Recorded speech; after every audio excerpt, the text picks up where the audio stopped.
Hello, everybody, and welcome to Simply Cyber Live, the 1 hour weekly live stream podcast that hosts talented cybersecurity professionals to share their stories, their knowledge, and their experiences with all of us. Today, I'm wicked pumped to have Tom Hudson, widely known as Tom Nom Nom in the community, and he is a distinguished figure, really operating in the ethical hacking space, and he is also known for the creation of many amazing, powerful cybersecurity tools that you can get, just basically download off GitHub right now. Before I grab Tom and get into the conversation, if you are joining us live right now, you're in chat. I saw a couple of you in there. I saw Tiberius in there. What's up, Tiberius? Kenneth Lowy, Chris K. Hall, Dream Logic, the whole gang's in there. It's going to be awesome. Standard rules apply, guys. Drop your questions in chat. I take it as an absolute privilege to be able to facilitate conversation and get the questions you have to our guests like Tom today. He's got a lot to share, but I know if we direct the conversation in a direction that everybody wants, we'll all be winners today. And I will get to as many questions as I can, but it's only a 1 hour show, so it's going to be good. So sit back, relax, and let's go talk to Tom Nom Nom.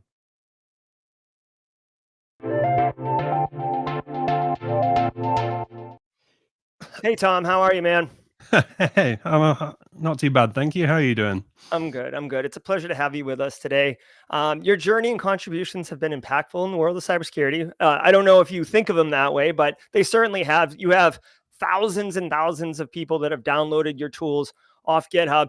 Let's dive into your story and get some insights right off the rip that made you who you are today. So if you could, why don't you share with us, what brought you into the world of cybersecurity? Were you always into it, or were you a software engineer like I was and got into it? And really, like, what sparked your interest? Because a lot of the people who are in the Simply Cyber community are, various phases in their career. Some are looking to break in and they've got the hunger for it, and some just got in and they're not sure the direction to go. So would love to hear your story. Yeah, absolutely. So I think I've always been at least a little bit interested in security, at least if you sort of define it as like hacking. Ever since I got interested in computers, which was pretty much as soon as I had access to one, I think. My parents got us a family PC in the mid 90s, and I immediately broke it and had to like quickly learn to fix it before my dad got home because it was very expensive. And I was going to be in a lot of trouble. Yeah. And then, went to school where they had computers as well, and then got into trouble for breaking them because, they placed pretty heavy restrictions on them, on their use and what you could and couldn't do with them. With a lot of like technical restrictions as well, right? So Mm-hmm. I remember one of the really silly things was they disabled right click because they worked out that if you could like right click on things and go to properties, you could get into like things they didn't want you to get to. So I was messing around in the registry and re-enabling that stuff and nearly getting myself expelled in the process. And I used to get some of the magazines that were around back then as well, like .NET magazine, and I remember reading about DEF CON Mm-hmm. sometime around maybe 99, 2000, and was like, wow, that sounds like the most amazing place to go. All these, smart people doing crazy stuff. And I really wanted to be part of that. But professionally, I ended up in software engineering. I sort of started off doing network stuff in schools and then ended up writing PHP for a long time. Then ended up um, doing the more sort of like, now it's called DevOps, right? Mm-hmm. Like DevOps was a new term at the time, and we sort of made a DevOps team, and we were like, we are doing DevOps before anyone really knew what it was. But around that time, the company I worked for launched a bug bounty program, and they were actually pretty enlightened and decided that staff could take part. Like as long as you didn't write the code you were committing bugs against, Yeah. then they're like, "Yep, that's fine. You can submit bugs, and we'll pay you for them." And I had a wedding booked at the time. Your own I'm not. wedding, or Say again, sorry. your own wedding, Yeah, or my own wedding. okay. Um, booked, but not paid for Okay. yet. So I got pretty heavily into bug bounty that way, and I ended up getting pretty. Partly, I was frustrated with the tools that were around, and partly it was just that learning other people's tools when you're a software engineer is actually harder than writing your own tools a lot Mhm. of the time. So like I had a really specific requirement, something I wanted to do, and it was easier to write that than to learn to use Burp Suite, basically. So Yeah, I'm going to get into that later. I was actually kind of curious about your methodology for that, but because Burp Suite is such a popular web app penetration tool, but you do a lot of your work on the command line and like basically just running out of a terminal shell all the time. So I wasn't sure, but I'll get into that. Not to derail you from okay, your journey here. that's cool. So I went through another couple of roles at that same company. I was a technical trainer for a while, and then I decided it was time to not be there anymore, Mhm. for a variety of reasons, and put out some feelers, and ultimately ended up over at Detectify, who I had got to know through the bug bounty community. I'd met Frederick and Franz Rosen out at HackerOne events in Vegas, and some of the other staff there who'd come out for a visit as well.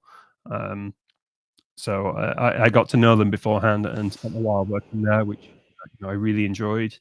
And then eventually I ended up where I am now, which is at Bishop Fox, doing the security research stuff, which is, um, you know, I love Detectify, great place, but I think it was the wrong place for me to be at the time, Mhm. which was to say they needed someone who um, could take on a lot of responsibility and help guide what they were doing, and I wasn't in the right headspace for that. So I went to go and do pure technical work instead.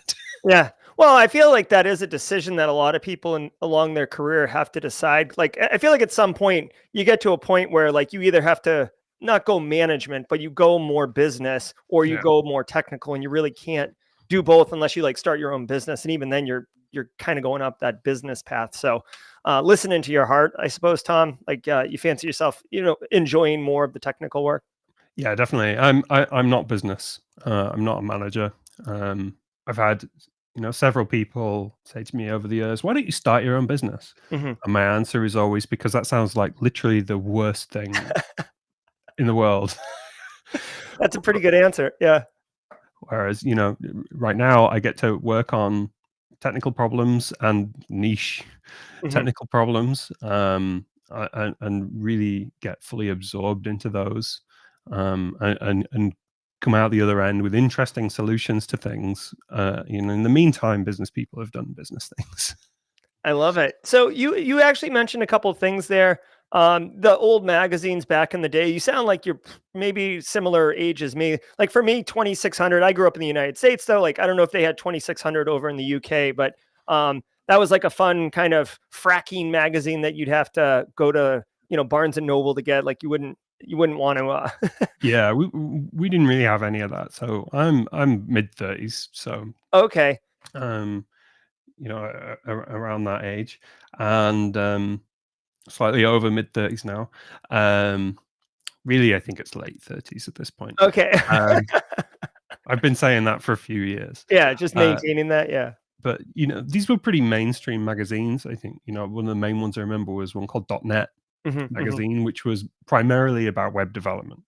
But they always had sort of the slightly more some of the more niche things covered as well, because, outside of that, there was, like, Computer Shopper, which I think was available in the US as well, Hmm. which was, 90% ads. Yeah. Yeah. Yeah. But Thick too, right? Wasn't yeah, wasn't it like like super like a phone book? yeah, it's like a phone book of computer ads, and the funny thing is, I loved that Yeah. because we weren't all sick of ads yet, and at the time, e-commerce wasn't really booming at Mhm. all for even for those of us who had the internet, and it was like pretty much the only way you could get to find out what hardware was available, Mhm. and at what prices, and where you could buy it from and that kind of thing.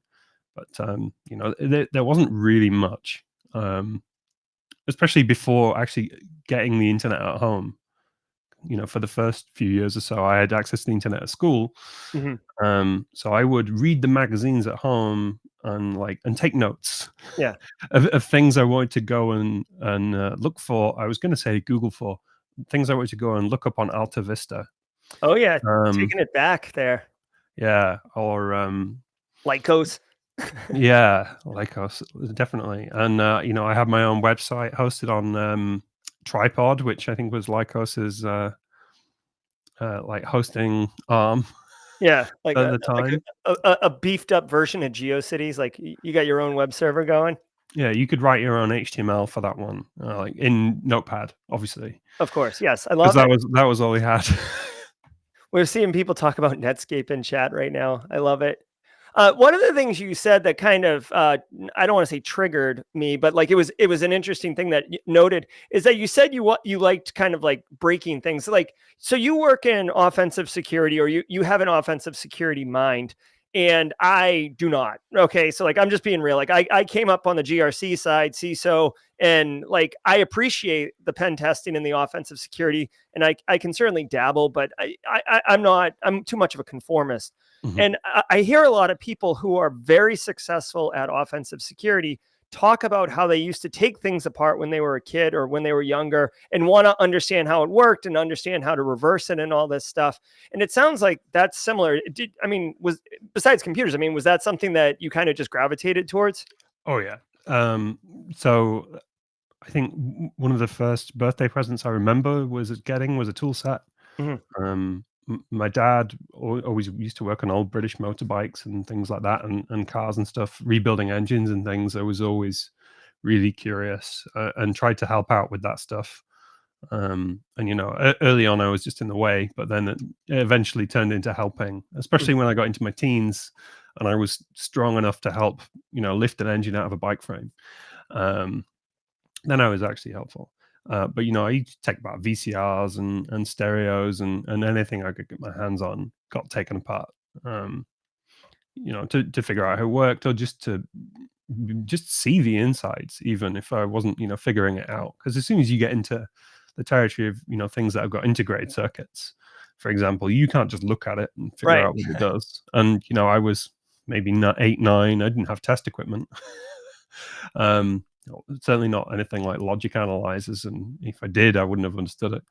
So, I think that's definitely always been part of me. The drive was always for figuring out how things work. Like half the books I had as a kid were called like how stuff works, and then like various categories, machinery and tractors and planes and all Oh that my kind of god, stuff. I remember that book. Like every page was like a full page, and it would be like the entire, like almost like exploded diagram Yeah. with, yeah, holy crap. That's been a minute since I thought about that. You just like pulled a like deep freeze memory out of me there. That was cool. Thanks, Tom. But yeah, it was all that sort of thing. Because I wanted to know how things worked. Mhm. Because to me, that meant that I could figure out what they could do. And I think that was always part of being a kid for me, was having limited resources meant that you had to make the most of what you've got. So, when I was sort of ended up with family bought our first PC. There was Mhm. loads of things I wanted to do with it that, maybe it wasn't quite set up to do. We didn't have the right hardware for, or the right software, or whatever it was. So Yeah. the experimentation was always, trying to make it do more things. I'm bored of the things that it does already. Yeah. No, I hear you. I feel like when we were kids too, or younger, you know, I mean, I certainly did it. I know a lot of people did. Maybe you did as well. Like, you don't have access to money and tools and all these things. So you go on websites or BBSs, and like download crackers, and like you could just be self-infecting with like Trojans and stuff like that. I don't know if you ever did any of that. And actually, I'd be curious if you did, and then tried to reverse the binaries themselves to figure out what the heck happened. uh, Not really so much. So I think I was kind of lucky in that I had a bunch of time having a computer at home without the internet, Mhm. and I got to learn a lot of stuff before I actually got access. Yeah. um, so I was a little bit more careful. I think by the time I got into that sort of thing. And also, you know, sort of shared family computer, very expensive, have to Right. be very careful. So I was pretty cautious. Um, and, you know, we were running Windows, and I think we had AOL because that was the ISP my dad picked, Mhm. um, which meant, you know, we had to use their special um, dial-up software. You couldn't use the standard dial-up software, which meant um, I used to try and run when I first started getting into like Linux and that kind of thing. I tried a bunch of um, looked into a bunch of them and was like, I can't mess with this machine at all. I can't like repartition the hard drive or anything. I need to find a way Uh-huh. to be able to do it. And what I found was, you ever heard of QNX?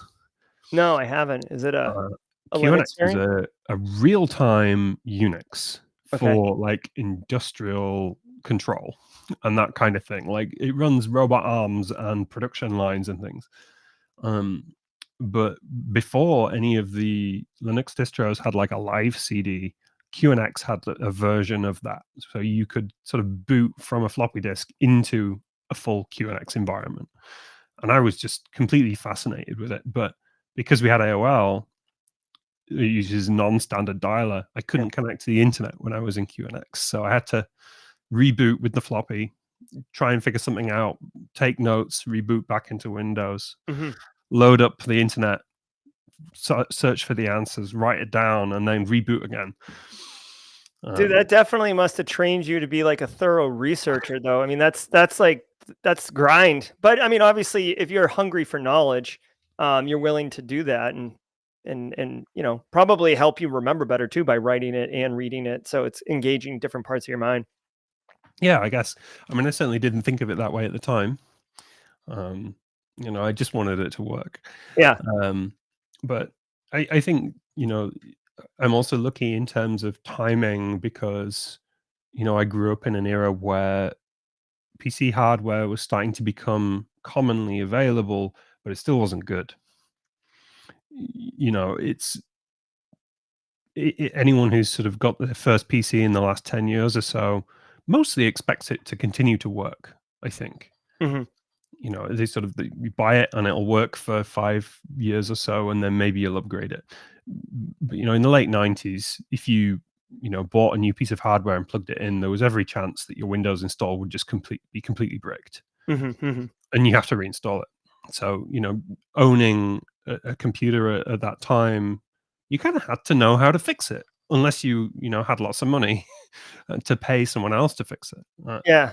You're really like strumming a lot of like nostalgia for me. Like it's so true how different it was back then than it is now. But it would be I mean you'd have the discs, right? You'd have like the 12 one and a quarter, I think they were, or three and a quarter. It's been so long. Three Um and a halves. yeah, three and a halves, and like you'd you'd have to just, disc one, disc two, and like it wasn't even like a thing. It was just this is what we do, and Yeah, um definitely. Yeah, I think DOS 6.2 was on 2 discs, and, there was 1 extra disc that had QBasic on it, and then there was 4 discs for Windows 3.11. That was like that's, the sort of the era I got started. yeah. I love it. So let's pivot here because you've got a lot of amazing things going on. But I want to bring this up on stage, guys. If you haven't seen Tom Nom Nom's, which by the way, I'm definitely going to ask you about that name at some point here.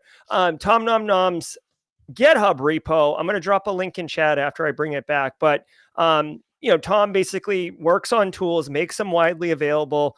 They're used by lots of people. His Gron, which is greppable JSON, has 13,000 stars on GitHub. Asset Finder and HTTP Pro. We see these like basically most people who are making content on YouTube or in classes or whatever that are for bug bounty and not just surveillance, but like recon and stuff. They're typically using these tools as part of like what's going on. Um, so can you kind of talk about, I guess, the process? Essentially, you kind of hinted towards it earlier, but the process for like identifying a need for a new tool and then actually what goes into developing it. Because when you see people on TV like Mr. Robot or whatever, it's just they sit down and they're just like and then like it compiles and goes and you're like, okay, that's not reality, right? Like I used to work in software, like that's not reality. So can you talk about Like, where do the ideas come from? What's your methodology? And, if you got any specifics about these tools, because they are so popular. Yeah, sure. So it varies, and I do have a story where I did like almost that TV type of thing, which I'll come back to if I remember. Okay. Okay. Yeah. Um, but it all stems from just having a problem, and being a software engineer. So I was writing software professionally, um, for a gambling company at the time, but they have a lot of interesting scale type of problems. But and I was in an ops sort of a position, so it was really common to have some problem where um, I need to quite quickly arrive at a solution, Hmm. but it's not feasible to do it manually. So, sort of, we have 500 servers with this issue, and each one needs slightly different steps applying to it. And this is, prior to having good configuration management and that kind of thing. We need a script that fixes this, that we can throw at all these servers, and it fixes it. And we need it in half an hour. That's not an uncommon requirement. So that was always just my way of working. Um, but they all start with a problem. Hmm. So Gron, in particular, started with a problem with an API I was trying to interact with, which was giving me these really deeply nested chunks of JSON back, and there was no documentation. And I wanted like one really specific piece of data that was somewhere like literally 8 levels deep. Hmm. But because it was also long, it was maybe a megabyte of JSON, something like that. Actually, writing code to get to that value I wanted was really difficult because you sort of, you grep for it Hmm. in formatted JSON, and it's, there's 10 tabs in front of it, just plain loads of white space. And you have to scroll for 20 minutes to try and figure out like what what's the data structure that this data is sitting inside of. And Hmm. then you have to do it again and take notes the whole way. And I was like, this is ridiculous because I have another 10 of these to do. Yeah. So I wrote a version in PHP. I think it was the PHP version is still in that repo. Actually, if you want to go and look at it, Okay. you can see my original solution that I wrote on the day in maybe 20 minutes. Um, Is this your Mr. Robot moment? no, no, Oh, that okay. was a Okay. different Okay. one, and that's overselling it a little bit. Okay. Okay. Um, but you know, uh, and that solved the problem because I could grep for the value. I see the full path to it. But then I kept using it, and eventually I was trying to learn Go, uh, and decided a real good challenging thing to re to do would be to go and rewrite that in Go. And then I found more use cases, and then more tweaks I needed to do, and then I had a conversation with someone where they said it'd be really cool if you could pipe it back into Gron after you've grepped it and turn it back into JSON. I was Hmm. like, oh yeah, that'd be cool. And decided actually that's feasible, and sat and went and watched a bunch of videos about writing parsers, and and then went and wrote one, and got it very badly wrong. So I watched more videos and then Hmm. went and learnt ABNF and wrote an actual grammar for the language, and then went back and rewrote the parser, having written a grammar, um, and got it working from there. But it started with a problem. Hmm. Um, uh, One of the repos of mine that gets mentioned quite a lot is I have a repo called Hacks. Um, Yep. and in there are like one-off scripts and things like that. There it is right here. Um, and some of them genuinely are one-off. No one should ever use them ever again. But also in there, you will see some familiar names, um, and they are the starts of tools which eventually got their own repository, and they got more features. Hmm. Um, because for me, it's really common to have a problem, write a quick tool to solve that problem, and then if I never use it again, it just goes away. It's gone, and I forget about it. And I decided to start keeping those, and I keep them in my hacks repo, um, partly because I was just having conversations with people about them. I said, "Oh, I wrote a small tool that does something similar to that," when someone's trying to solve a similar problem. And, not having it accessible and able to link somebody to it was kind of a pain. So I thought, I'm just gonna open source all of it. Yeah. Um, just with a big disclaimer of here be dragons.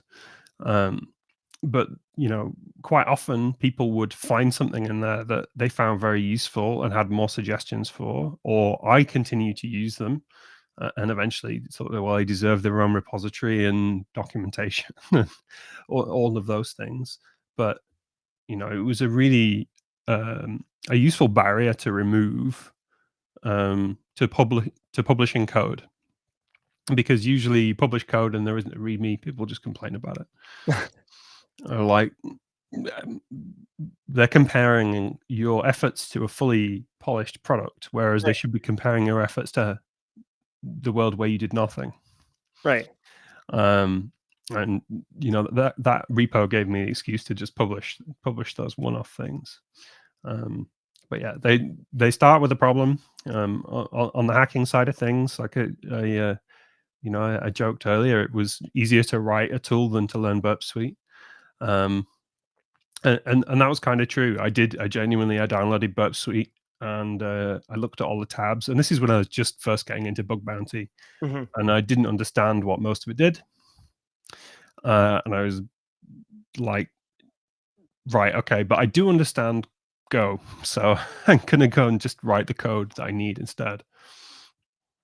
Yeah, I mean, that totally makes sense as far like, it can be overwhelming when you open Burp, and I mean, if you know what's there, then, it's very effective and very convenient, but, yeah, I could totally see where it's overwhelming, especially if you don't know the terminology, like intruder, for example. That's like a capability, but that's not what we call, like, brute force you know what I mean? Like, we have terms for these things, and they've kind of created their own nomenclature, which it makes it kind of difficult on top of it.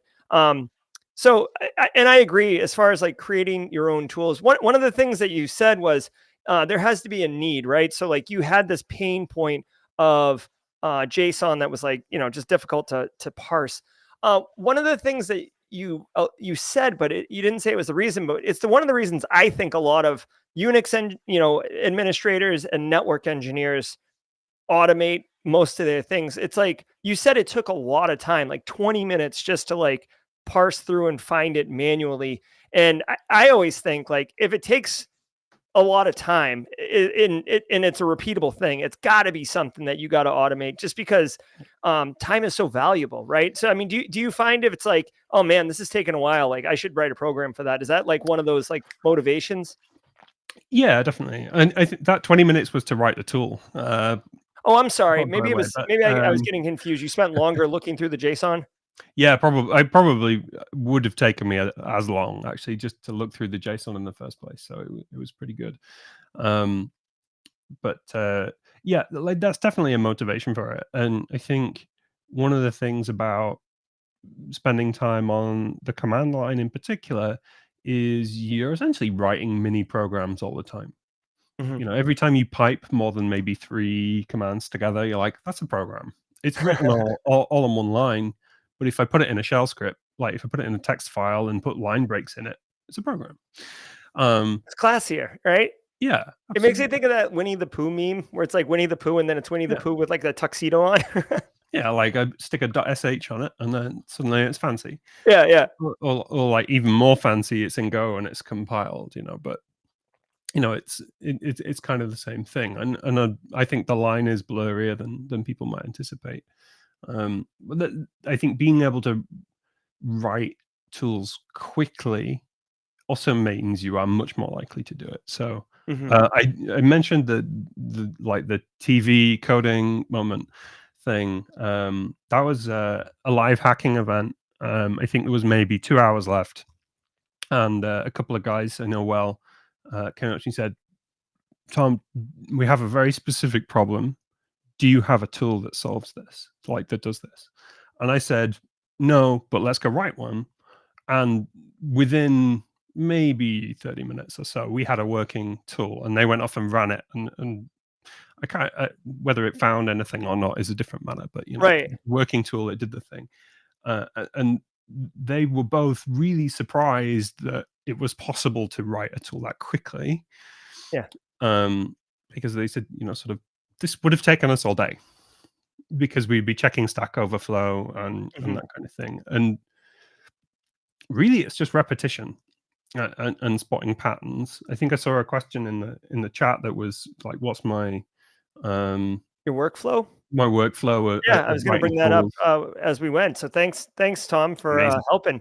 Nick Barker's asking about your workflow to get when you get started. Yeah, absolutely. And like, because I spend time on the command line, I have a very common pattern, which is I go, okay, new tool. It's going to read data from standard in. It's going to write to standard out.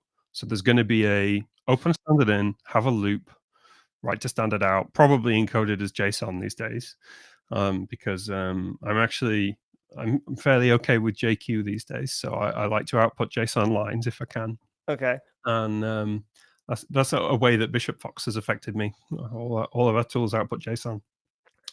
Um, uh, and then it's a case of like insert a function into there and make it do the thing. Mhm. And it's usually a really linear process of, well, I have this data in and I want this data out. How do I get there? Or how do I get closer? And often it'll take the form of, well, I want to go and request a URL that does this, and then look at the response and see if it has this, and if it meets this constraint, then I want to go and make another request, and so on. And it's all pretty linear. And then if it works, it works. It's great. And if it's not fast enough, we'll go back and rearrange things and throw in some parallelism.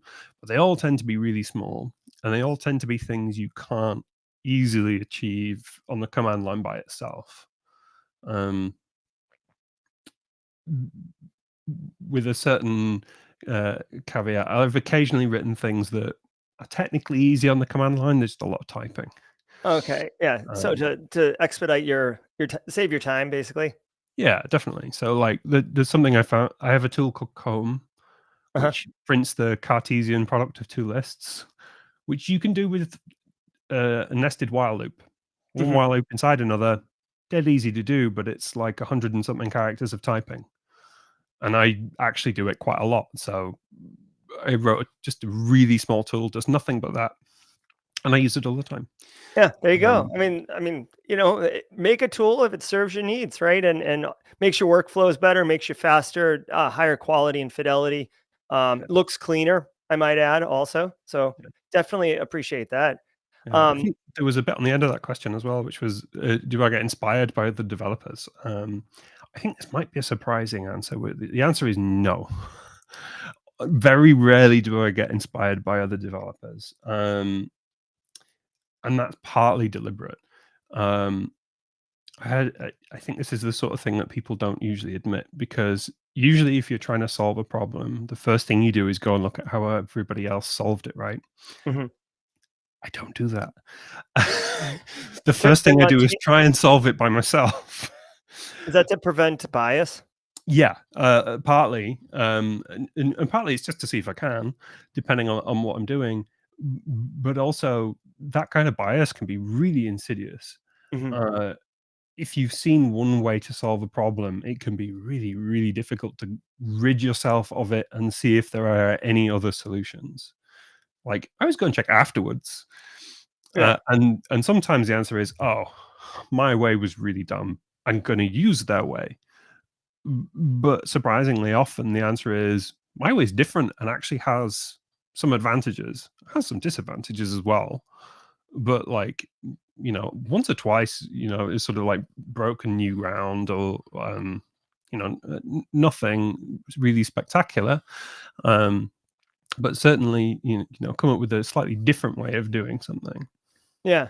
No, I love it. It's actually it's a lesson for everybody here, right? Like it's a next time you have a problem, maybe and you're gonna try to create a solution, maybe try not to go see what's already been done just to see like to not taint your workflows and your kind of like your approach, if you will, your worldview on it. A lot of questions coming in about your programming. I know you're a very effective cybersecurity pro and really good at bug bounties, but a lot of people are coming in here.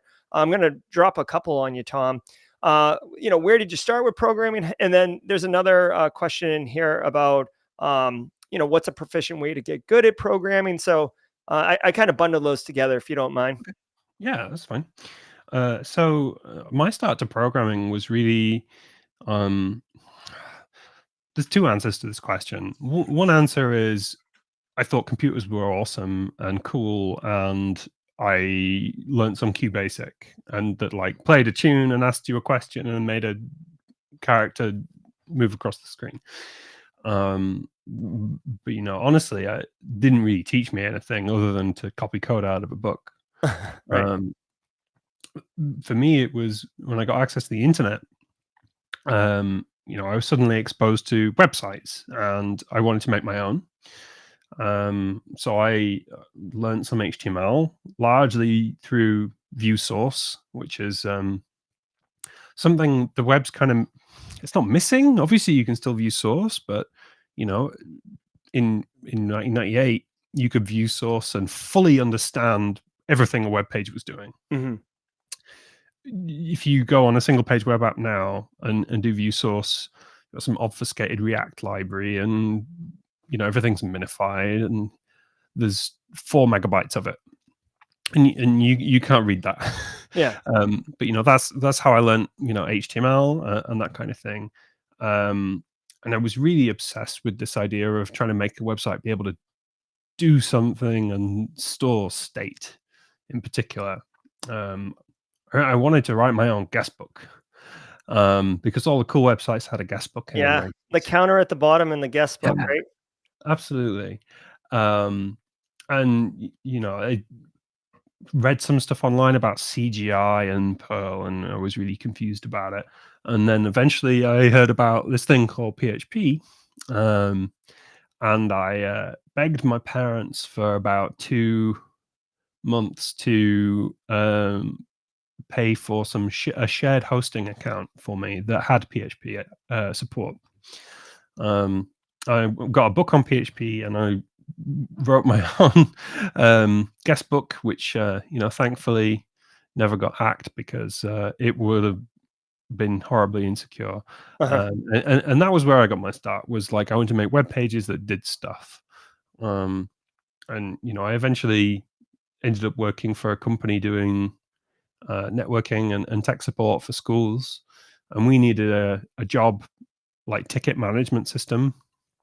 And I think Jira might have existed, but for the most part, those sorts of systems were either $1 million, or that was it. They Yeah. were your options. So I was like, well, I know some PHP and some I can figure out some MySQL stuff. I'm going to write one, and did. And again, it will have been horribly insecure. But from that, I was able to get my first like actual programming job, where I worked with real programmers for the first time and sort of learn everything at an accelerated rate. Hmm. Felt very out of my depth for the first 6 months to a year, but after that, really got to know. But I was PHP the whole time, and people make fun of that PHP a bit, but I think that's a bit unfair. You can do some cool things with it, and I pushed not pushed the limits of what you can do with PHP. Could Hmm. argue I pushed the limits of what you can do with PHP. I wrote a forking web server in PHP once with its own that handled the TCP connections itself and everything. I Wow. once wrote a command line rock band drum game in PHP where you got to hit the literally USB rock band drums, plug them in. You got to hit the drum at the right time as Yeah. the ASCII out falls down the terminal. I did that for a local unconference thing. Is that in your GitHub repo? Yeah, it's in there somewhere. I think it's called Rock Band Drums. Okay. Yeah. I'll have to look at Um, that. That's fun. That's really fun. but it literally does like an F open on dev input JS one or whatever the joystick device is called, and I ran it through a hex dump and hit the drums and figured out which bits flipped when you hit which drum, and Hmm. just unpacked it and and had it. It's a really simple thing, in reality.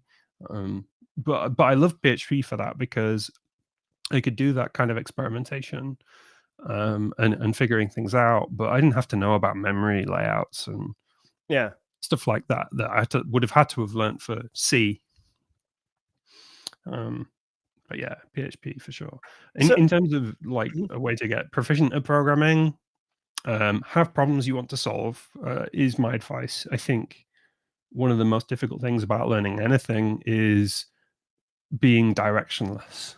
Yeah, 100%. You know, even if you have a strong drive and are very motivated, and you know, today I'm going to do this tutorial, and you follow the tutorial, and you think, right, well, great, I've solved the same problem they solved, but the reality of programming is you are solving problems that other people haven't necessarily solved. Mhm. That's why you're writing code. And that's the hard bit.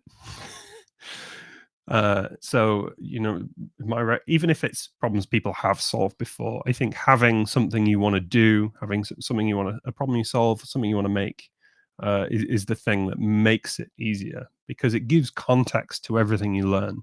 Yeah. Um, and sometimes it means you have to learn things that are kind of like seemingly a bit more advanced than you otherwise would.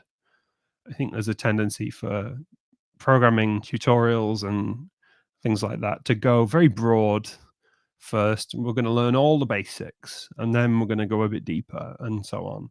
But the way I always learn things, um, so with my PHP book, I skipped the first 7 or 8 chapters and went straight to how do I write files to disk, Mhm. because that's how I wanted to do my guest book because I didn't know about databases.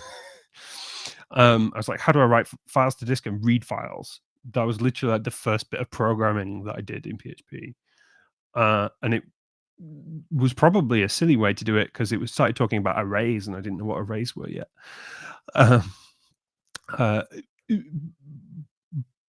but that was the problem I was trying to solve. Yeah. And solving that problem kept me going. And I went back and learnt what the arrays were and things once I made it work. Um, but I think if I'd started at the beginning, I probably would have given up. Yeah, Um, 100%. Like, I feel like, use cases, not only do they give you direction and context, you can tell if you're making progress or you're not because you're either able to successfully write to disk. Maybe you can't read from disk yet, but you can measure those milestones. And there's an end state, right? Like if you're just kind of reading broadly of what a conditional loop is and what a variable is, it's like, okay, like what do I do? Like there's no context of like what do I do with these things and how do they interact with each other. When you were talking, I jotted a note down. Your technique and approach, it almost makes me think of like learning a foreign language conversationally, right? Like I don't need to know the Vosotros form of Spanish. What I need to know is ask where the bathroom is, or like how, like where can I get a beer? Like these are the things I need to be able to say if I land in a Spanish speaking country. So, and it sounds way more useful and practical as well. So, definitely some parallels there, I would yeah, think. definitely. Um, yeah, like I can remember learning a language at school and our teacher talking about adverbs. And there was, quite a few people in the class saying, I don't know what adverbs are in English, but I can speak that. Yeah. I mean, it's 100% spot on. It really is. So, continuing the conversation, I don't want to spend a million hours on AI, but Paul did bring up a really good question. I feel, by the way, Tom, don't you feel like, I mean, AI, it's here, but do you feel like AI is sucking the oxygen out of the room? Like with every conversation, every news story, every product, everything? Uh, Maybe a little. On the other hand, I have seen so few headlines about NFCs in the last year. Um, You're talking about, because you say people were NFTs? talking about NFCs for a while, for a Uh hot minute there, and now that's just gone because people are talking about AI instead, and that is so nice. huh. Um, that's gone. I agree with Um, you. I agree I'm on sure that. there's still people into that, but for a while it was all about Web 3.0 or whatever people were calling it. The metaverse. Yeah, and I'd rather hear about AI than about Web 3.0. So Yeah. in some ways it's preferable, but yes, definitely. I think, the same with any new tech trend. Everyone's trying to figure out how to shoehorn it into their current product because they feel like they'll be left behind if they don't. Yeah. And that's often at the expense of customers, whether that's directly because it makes for a shitty product because they shoehorned it in when it didn't need to be there, or whether it's indirectly through neglect of other features that would have been useful but weren't worked on because AI is here and important and glitzy and glamorous. It Um, sells. It sells. Yeah, the salespeople have been saying that they got it. So, well, okay. So to the point. I mean, I use AI in some of my workflows, to be efficient and stuff. Have mhm. Have you been using it in any way to help speed up your dev? I haven't. So I haven't used it for sort of the code completion or anything like that. Um, Partly because I'm been doing what I do for quite a long time, Mhm, and I'm quite stubborn. But also, I find it's actually pretty rare that how fast I can code is the bottleneck. mhm, Um, some of my most productive days, I've written 10 lines of code, um, but they were very carefully considered. Um, or the problem that they were trying to solve was very difficult to figure out. And it was the what I should be doing rather than how I should do it was what I could figure out. And I think AI mostly helps with the latter. Um, Also, like I'm a Vim guy. Oh I yeah, people love your Vim repo. Yeah. Yeah, had the how to quit Vim repo that Luke set up is really popular now. Actually, that spawned from a live stream I did a few years back. Um, but I haven't. I'm sure someone's written a plugin to like build Copilot into Vim, but I haven't gone and bothered to set it up. For me, the interesting stuff for AI is going back to all the problems I've tried to solve over the Mhm. years, but couldn't really. Um, so something that's super easy for humans, but a real pain to write actual regular code to solve is finding word boundaries.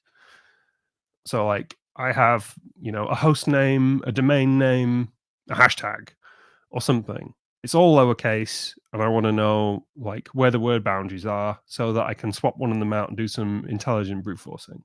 Mhm. For example, for like say subdomain enumeration. Um, AI is great for that. I can say here are 4 host names or something. Please, identify the word boundaries, or more to the point of you are an API server. You only ever return JSON. You never return anything but JSON. You are very helpful. That's the system prompt.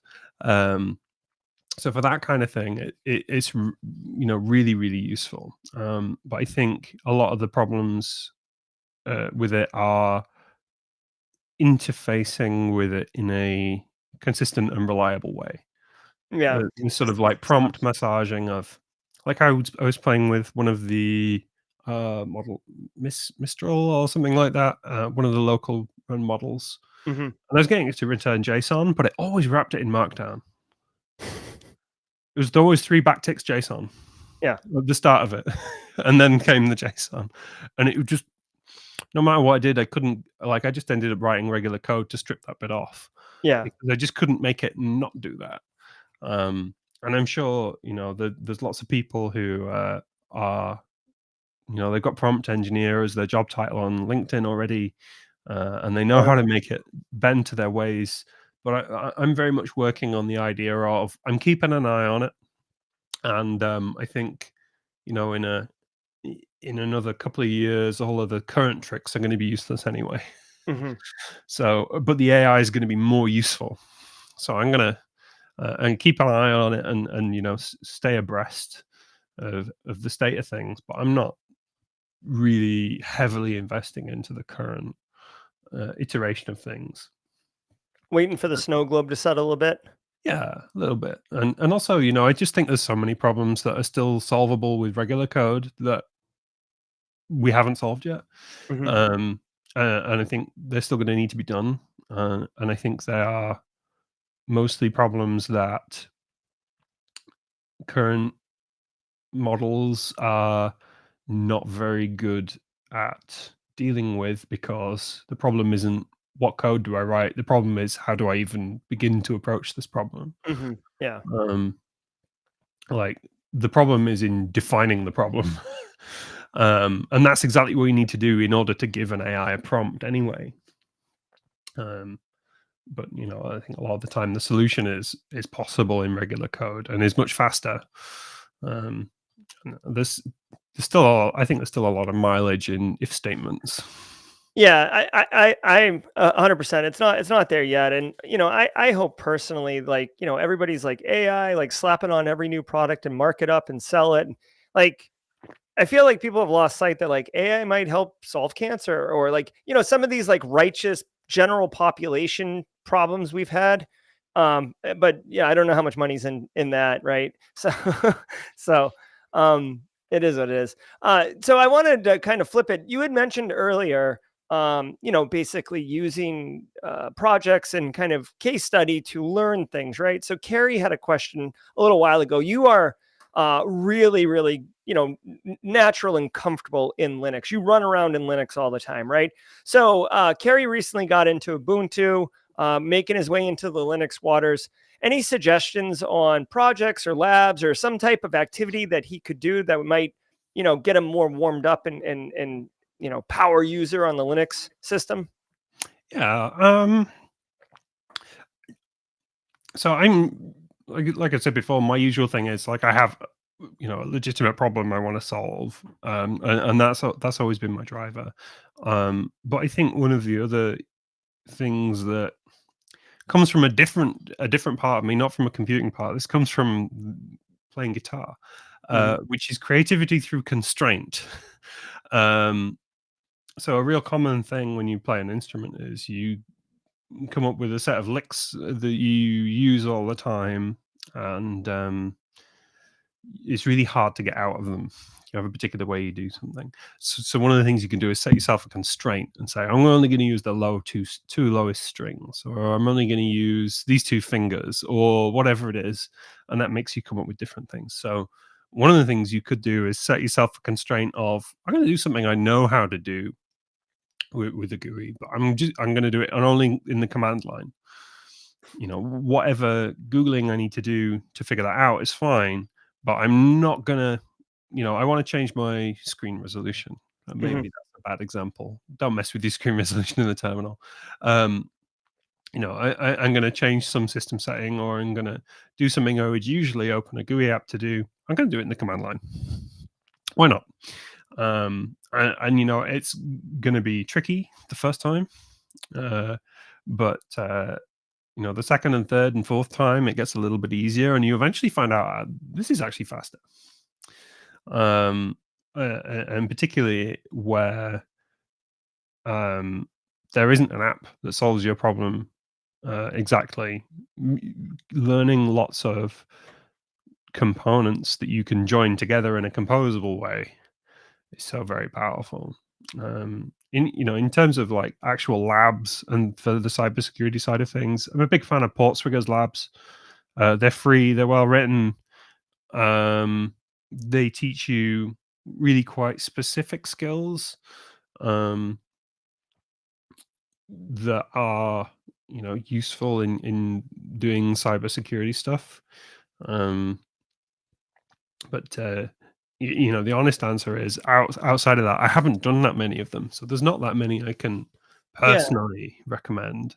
Well, I definitely, and people are saying it in chat too. Like that really is a really cool approach, like you said, to set limits and come up with creative ways to solve problems you're already comfortable solving a known way. I really like you, Tom. Like you're not a contrarian for contrarian purposes, but you think differently than kind of mainstream thought. Like your idea of like I don't go to like I have a problem. I don't go to Stack Overflow first and see how someone else solved it and then build on top of that. I try to solve it first and then see if I can, like if I came up with the consensus or I didn't, but I still solved it. And then this idea of limiting yourself, like it's such a creative, interesting way to grow yourself and basically force yourself into uncomfortable, which is really the only time that you're really growing is when you're Yeah, uncomfortable, right? yeah, definitely, and it's so difficult to do Yeah. because it's uncomfortable. Who wants to be uncomfortable? Like, and, nobody. Yeah. And it's the same for learning the programming stuff, as it is for doing guitar things. So bringing it back to guitar, but I've theoretically been playing for 20 years, Mhm. but the reality is I was learning for 3 years, and then I played the same thing for 17 years, Yeah. and I never got any better. Well, And yeah. and You're then in really the good at what you do, right? the last year or so, I've been trying to play things outside of my comfort zone. And suddenly I got better. Really weird, right?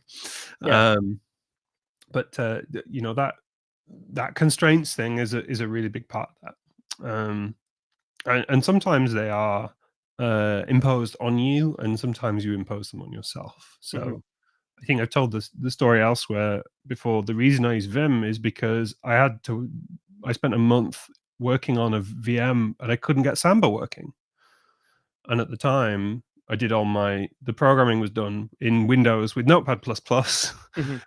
over Samba, and there was Apache server running on a Linux VM. This one VM could not get Samba working. Spent a day on it. Had my boss's boss saying we really need to be making progress on this. I was like, okay, well, I'm going to SSH into it and use Vim. Like that was the solution I came up with, and I was like, I don't like this. This is weird, and I was uncomfortable. And then after a month, I couldn't use Notepad++ anymore, uh, because I sort of had that constraint forced upon me, Yeah. and came out the other end better as a result. That is so, and, like, now you're, like, a lot of people know you from Vim, you know? That is. Which is it's so odd because I'm not even that good at it. Oh my god, that's funny. I first found you, I don't know how many people say this, I feel like a lot, but, like, I first found out about you, before we got connected through, content creation circles. You did a video with Stoke where you were, like, in a coffee shop, and you're just like, "Brrr," like, just banging stuff out, and if you guys don't know this, I'll bring the video up on chat, but I don't know, do a lot of people say they know you from that, particular, It event or video or whatever you it wanna call it? it does get mentioned quite a bit. Yeah, here it is right here. That's the one. Um, It's just phenomenal. and I love that. So I'd met Stock one event before that.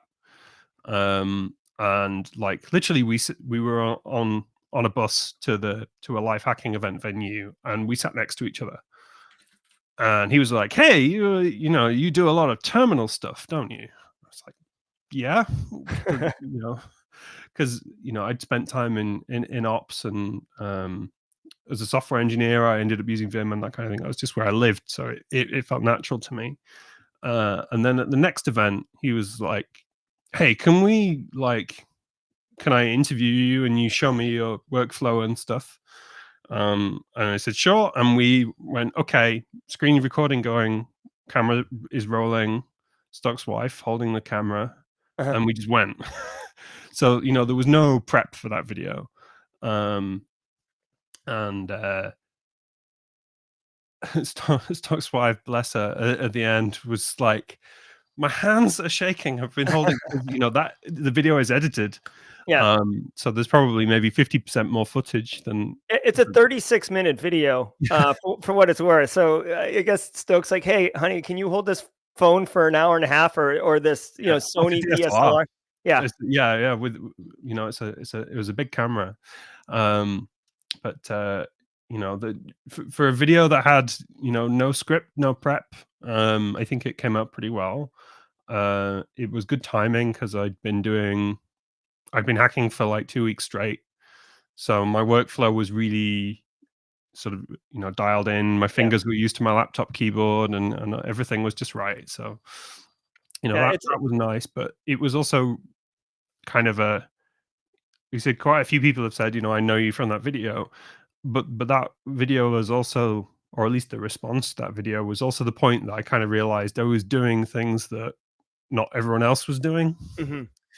Um, because hackers in the bug bounty world, at least, some of them are pretty secretive about what they do and how. Because if they have an edge, that means money, Right. uh, and that's understandable. So I just kind of assumed everyone else was doing the same stuff that I was until people saw that video and told me that they weren't.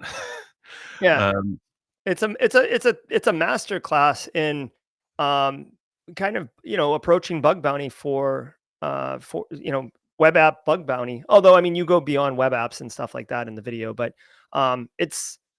it's very cool. It's very cool. Like, definitely, check that video. But, Tom, it has 180,000 views right now on YouTube, so definitely a lot of people checking it out. that's pretty good. That is the second most video of me in stock. Oh, yeah? Um, What's number 1? we did another one on using Chrome DevTools to look at JavaScript stuff, and I Okay. think that's on HackerOne's channel, and it's got 900,000 views, I think.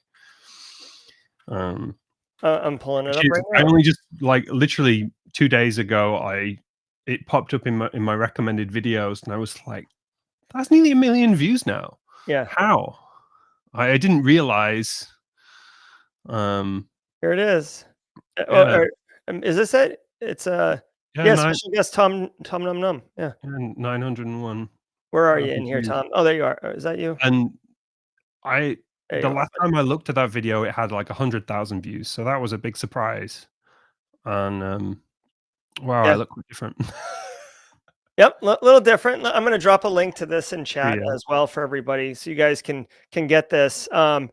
And I actually do wanna, pivot a little bit. I know we're getting long on time here, Tom, and I wanna be respectful, but, one of the things, we're looking at YouTube videos of Tom and, content he's been on with HackerOne and Stoke, but, Tom actually has his own YouTube channel right here, TomNomNom.com, and you just released a couple videos recently, right? The find command. By the way, I've watched this. You can see right here, like I've legitimately watched this whole thing. You wouldn't think that you could make a engaging, valuable video on the find command, but Tom has done it. I haven't watched the XR's one yet, but it looks like you're starting to pump out new content, Tom. What's going on with your content creation? um, so I've not made a big secret of my sort of mental health and burnout issues and that kind of thing. I think HackerOne did a video that they titled something like "From Burning Out to Turning It Out," when I got a MPH award or something like that in the middle of being like completely burnt out and depressed and all that kind of thing. And I think it's another thing. You showed my GitHub profile earlier on, and that almost makes me a little bit sad because there was, I think, 3 green dots on it this Uh-huh. year Yeah. or something. And 5 years ago, that was mostly green. Yeah. Um, but I definitely had a period where I was just completely done with everything. I didn't no energy for anything outside of work, and I think people often underestimate just how long it takes to recover from something like that. Um, if if you get really really burnt out to the point where you don't want to do anything, Hmm. you you don't want to work, you don't want to have fun, which is like that's the most insidious thing. Yeah. I think is where you just sort of I could do this fun thing, but I don't want to. I just want to sit here and exist. um, and I sort of tried to do a few things over the last few years, and my heart wasn't really in it. Hmm. Um, but recently, I've been focusing on small improvements, and I decided I wanted to try and make things again. Um, so I very specifically came up with a format that I can do in chunks. So this is my first time scripting of videos, because I like everything I've ever done has been mostly seat of my pants. Like I made slides, sure, but I didn't like rehearse or or script. Definitely never scripted anything. Um, and that makes for a particular style that's a little bit more waffly, kind of like this. Um, but it also means that you have to be very well prepared. Yeah. Um, you have to think about things a whole lot, and it has to be all in one go. So I decided that I was going to script things, and I came up with this style of these two videos where um, I don't know how noticeable it is as a content creator. You might have noticed, but Mhm. between each little bit, I clear the screen, and and that's the edit right there. Those videos are recorded in 7 or 8 30-second to 1 minute chunks. Um, but because I clear the screen in between the edits, and it's just a terminal full screen, the edits are basically seamless with no effort. The Uh, edits are seamless. I did not notice it, and for someone who, does have a sees those things, yeah, it was very clean, very clean. I appreciate that because I video editing isn't hard, Oh my right? god. I think No, yeah, not enough people talk about how hard it is. Um, but I came up with a way where I could make these things with minimal editing, but I could do the same 1 minute chunk 3 times until I got it right, and then move on and do the yeah. next one. And scripting is pretty lightweight. They're 12, 1,300 words a piece of the scripts for those videos, so not very big. Um, but also, one of the things that I sort of admitted to myself recently was I really wanted to make content that I would like to consume. So true. And that's not doable because I like to learn things from videos. And the only way I could make a video I would want to watch is if I was smarter than myself. Um, Recursive, yeah. or if I knew things that I didn't know already. Yeah, yeah, So I stopped trying to come up with ideas of things that were going to be like posted on Hacker News and be, at the top of Hacker News all day because it was so cool. yeah, And post things that people actually want to watch instead, because the reality is there are 10 times as many beginners as there are intermediates, and there's 10 times as many intermediate people as there are advanced, and then you know it diminishes quickly. So when you've been uh doing things for 20 years and you're heavily into the minutia of um programming and that kind of thing, really niche topics mhm. that you find yourself getting into, uh it's tempting to try and make content about those things, but the reality is there's only another dozen people in the world who want to watch them. Right, right. Well, and it um depends what your goals are too with content creation, Yeah, definitely. yeah. Um, and I think I set myself, maybe it's a goal.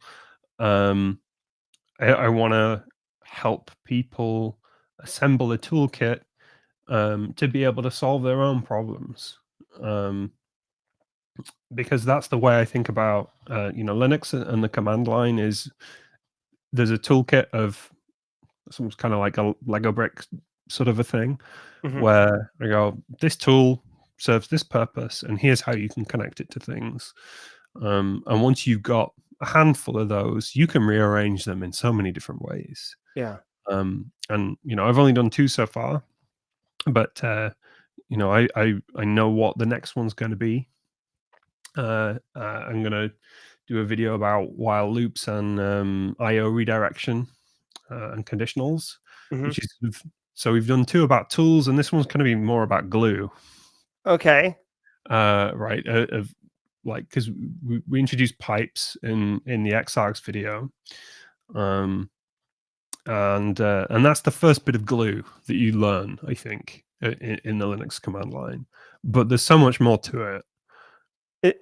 I'm curious now, are you planning on, so like you have this very distinct green triangle with line. It's subtle, but it's distinct. Um, like obviously it's to me, when I see this, I think like old school Hercules monochrome terminal interface, right? Like the classic green.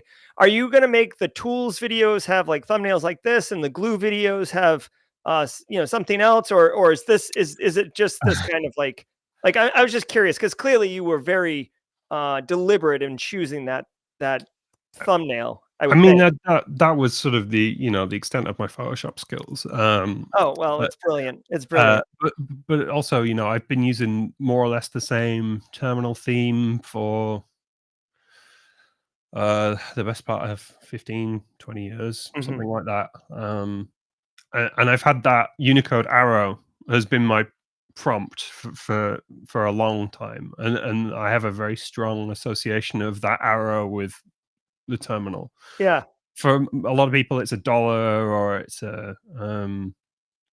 what's the other one that gets used? A dollar or a hash or Yeah. whatever it is they have as marks the end of their prompt. For me, it's been that Unicode arrow, and you can spot it in like my the readmes on my GitHub repos and things like that. If there's a command to run, it's got that arrow in front of it. So I love it. um, to I me, like it too. I like it because you said, Tom, that like you were kind of burning out and like this is your slow foray back into creating and content and stuff and doing something you enjoy. I feel like that Unicode arrow is like it's like this is probably not the right words, but like it's like a friend of yours. Like it's yeah, like going on this journey together because it's so personal to you, you know? yeah, I think that's fair. It, it's feels strange to find yourself saying you care about a command line interface. Hey, But I know, but but the reality is, to me, it's no different to a hand plane that a craftsman's had Mhm. for their whole career. That the fact that the terminal has enabled like most of my professional achievements, Yeah. is the reality. Every time when I was in ops, every time I saved the day, it's because I was in the terminal and wrote stuff. Every time I've written a piece of software, it's been there. Um, so I guess maybe there's some symbolism there. I wasn't thinking too deeply about it when I made the thumbnail. If Okay. I'm being honest, I wanted something striking, and also I'm not a fan of clickbait, and I one of my videos there's like I kind of made fun of the YouTube thumbnail things a little bit with like pulling a face, Oh yeah, yeah. like I've got it. it's like an XSS challenge solve video or something like that, where I'm going for a real. Yeah, I think we'll be able to pull it up here in a second. Let's see. No, Yeah, yeah, there it that's is. that's the one. Um, How did uh, it perform? How was the click through rate on this? I think it was I'm joking. I think it was about average. Um, but the funny thing is, I think these things will come in cycles because everyone does those styles of thumbnails. So now, actually, mine kind of stand out. Yeah, um, but I would much rather that my videos got traction with people who appreciate them, um, and through word of mouth, if they do get traction. If they don't get traction, then fine. Um, but I think I mentioned briefly I spent some time as a trainer, yeah, and I think I have um, a lot of things that I've picked up over the years I want to share with people. Um, and like we said about the programming, of like jumping to the advanced bit, I think I want to try and bring a little bit of that along as well, because I think a lot of beginners are, they get given all of the simple beginner level stuff that's not actually that useful. Hmm. So, you sort of get started with the command line and you run these really basic commands, and then people go, I don't get it. Um, why is this useful? And the answer is it's not useful because you've been shown really basic stuff um, that, is you can't actually get work done with. Right. Yeah. So I've kind of, I have a subset of things I've learned by doing work and solving problems. So I've become fairly confident that it's a useful toolkit. Um, and like there's many more options. So like the find command video, for example, I sort of said there's a man page, go and look at it because there's like 4 times more options than what I cover in that video. But the ones I do cover in the video are all of the ones I ever use, Right. Yeah. like except in really unusual circumstances. So like there is a flag you can search for files by mode, for example. So if you want to know, like, find me files with these permissions, you can do that. There's a flag for it. I never use it. I think it's a pretty rare situation to need it. But by name, by type, by size, those kinds of things, I use those a lot. Yeah. I like in the video. So two things. One, I feel like that is really the value, right? So like when you're in a class and they teach you everything, you have no idea what is important and what is not until you experience it. So, I say it sometimes on my morning show. It's like this, you'll never read this in a textbook, but here is the reality of like Mm. basically, the color of money or like burning money at the end of the fiscal year on the business will burn money. And like, you're never going to really read that in a book, but it's a reality that you deal with. So, calling out those key ones that you use. And I noticed in your find video too, like you not only say why, like you not only point out the key arguments that you use, but you actually included some pretty typical case study. Like the one that jumps out, and it's because I've done it myself many times, is like you're running out of disk space and you're like, all right, like show me like the 5 biggest files on my system so I can, oh, it's like 4 ISOs I downloaded when I was like screwing around. Like, let me delete all these. Oh, like freed up, back to work. As opposed to, like I don't know, just like going in and deleting random files and stuff and hoping that's enough. Like, but you said that, like, this is a perfect case study. Yeah, I think that's something I've been trying to focus on pretty hard. And hopefully you feel that way about the Xargs video as well. It's a little bit more sort of maybe suited to people who do security bug bounty stuff. I do some like domain resolution Oh, things. cool. Yeah. Um, I want to have the time to watch it. Like, I wasn't going to just like watch it like while, like I'm waiting in line or something. Like, I'm like, I gotta sit down to absorb Tom's knowledge, Tom Nom Nom. but yeah, I think that's one of the things that a lot of tutorials fail at is realistic scenarios. Hmm. Um, because and programming always has that problem as well because they're like trying to explain object oriented programming and they're like, oh, so there's an animal class and it's extended by the dog class. Yeah. And like this isn't this bears no relationship to actual real programming problems you encounter. um and there's a lot of those similar kinds of things um for all tutorials. But the other thing I'm consciously trying to do is include like what goes wrong Hmm. and how to spot it. So there's a bit in one of the videos where we talk about the problem with spaces in file names, because that's something that hits everybody. Yeah. um, Chokes. and Yeah. I've seen a lot of tutorials and things where they'll say, "Do it this way because if you don't, this will happen." But I think it's much better to show what happens and then show how to solve it. Hmm. Um, but I'm also just trying to get better at making videos because it's I think harder than people uh, think if they haven't tried to do it. Certainly to make them slick, it's given me a real appreciation for um, people who put out a polished YouTube video every week. Hmm. Um, there's a lot that goes into that. So I'm just sort of trying to practice and adding a new technique or something in each time round. That's my plan. Like I say, I've only done two so far, um, but I want to try and learn like a little bit more of video editing stuff Yeah. to improve the workflow, because I think lowering the barrier to actually recording the videos and getting them made is the best thing to do.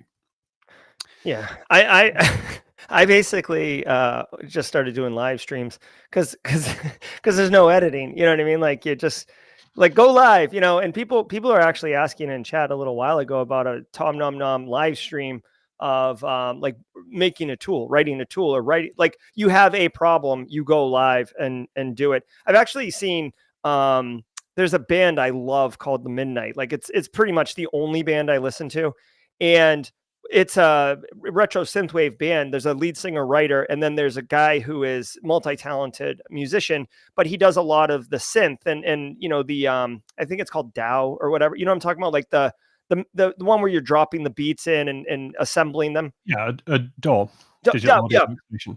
yeah. And he'll that guy will go live and he won't talk to the chat, he won't do anything, but like you can basically shadow him doing his work.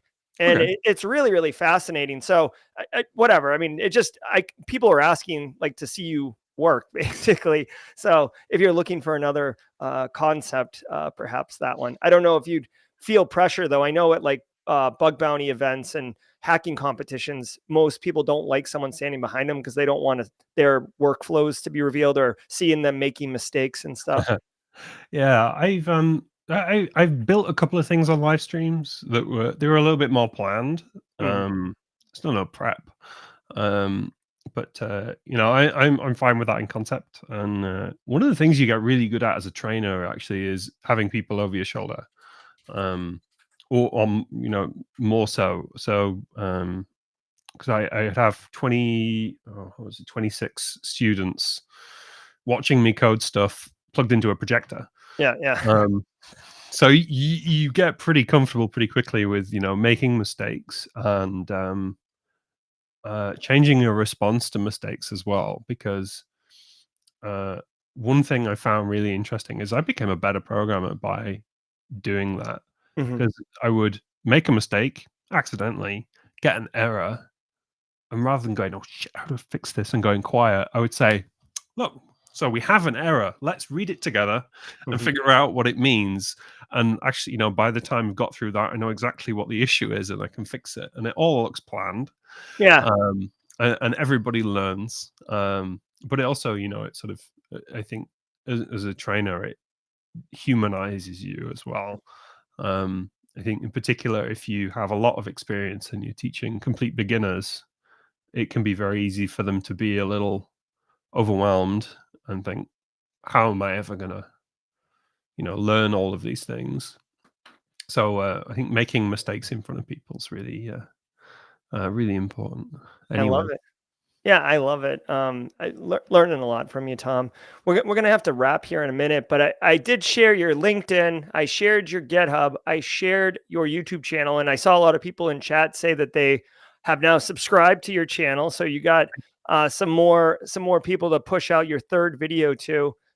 Before we go, Tom, any final projects or initiatives or anything you want to share with people to go check out? um, I think the YouTube channel is the main thing. I'm trying to do a good job of it, so I really appreciate all the comments people have left, and that people are watching them, which is nice. It's geez, that exercise video. So, sorry, um, it's because it's my recently watched now. It's right there. it's a new style for me, scripting things and trying to be concise. As you probably gathered over the last hour and a half, being concise doesn't come naturally to me.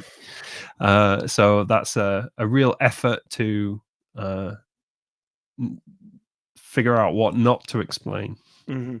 and leave unsaid. Because I'm sort of You know that old interview question of like you type Google into the address Mhm. bar and hit go, what happens? Like Yep. that is my style of question, and I will spend a day Yeah. on that if they give me the time.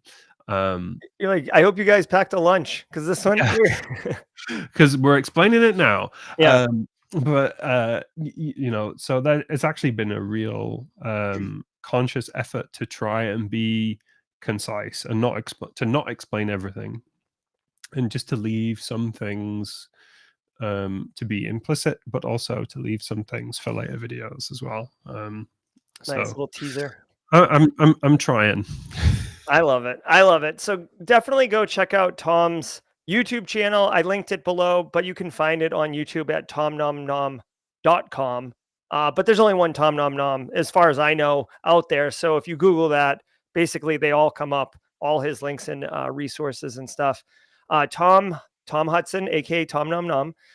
Dude, I want to thank you so much for taking time. I know we went a little bit over. I genuinely appreciate you sharing all your experiences. I know we talked a lot about programming and stuff.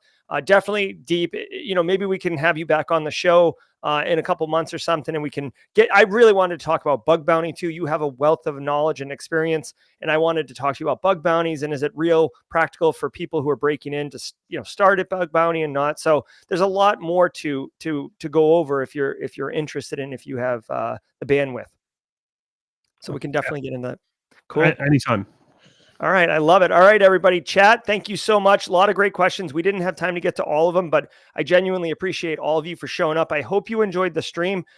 Definitely come back. We'll be back next Thursday with, oh my gosh, Tiberius is my guest next Thursday. So giddy up on that. We'll be talking bug bounties and web app pen testing. The man's an unbelievable talent at web application pen testing, like unbelievable. So I'm Jerry from Simply Cyber. He is Tom Nom Nom, and you guys are all chat. Thank you all so very much, and we'll see you next time. Everybody, I hope you enjoyed that content. Keep the cybersecurity train going by connecting with the other Simply Cyber community resources. We have the Discord server that's lively and always keeps the conversation going. You can connect with me directly on LinkedIn.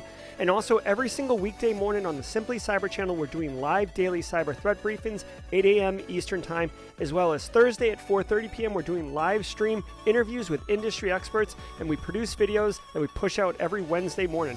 I'm Jerry from Simply Cyber. I hope you enjoyed the content, and we'll see you in the next one.